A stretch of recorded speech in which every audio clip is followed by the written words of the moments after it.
Hello everyone की खबर निश्चय आपनालोक भाले आछे। আজি মই বনাবলৈ লৈছো চাহিৰ পনীৰ আৰু মইনো কেনেদৰে বনাও আপোনালোকক তাকে অকনমান দেখাবলৈ চেষ্টা কৰিছো।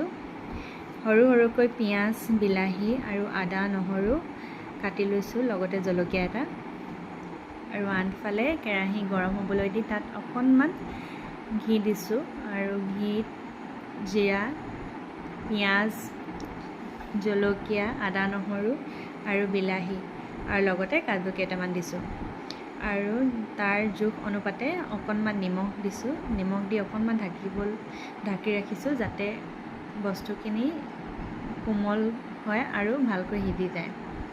আৰু অকনমান তেল দি লৈ মই পনীৰখিনি অকনমান ৰঙচুৱা হোৱালৈ ৰাখি দিছো আৰু যিখিনি বিলাহী পিয়াজ আদা নহৰু ভাজি লৈছিলোঁ সেইখিনি মই মিক্সাৰ গ্ৰাইণ্ডাৰত অকনমান গুড়ি কৰি লৈছোঁ আৰু কেৰাহীত দি মই গৰম পানী দি দিছোঁ আৰু অকনমান উতল অহাৰ পিছতে মই গৰম মছলা ৰেড চিলি আৰু তাৰ লগতে অকনমান আমুল ক্ৰীম এড কৰিছোঁ আৰু ভালদৰে উতল অহাৰ পাছত এই ভাজি ৰখা পনীৰখিনি মই দি দিছোঁ আৰু এতিয়া খোৱাৰ উপযোগী হৈ গৈছে এয়া মোৰ চাহিৰ পনীৰ।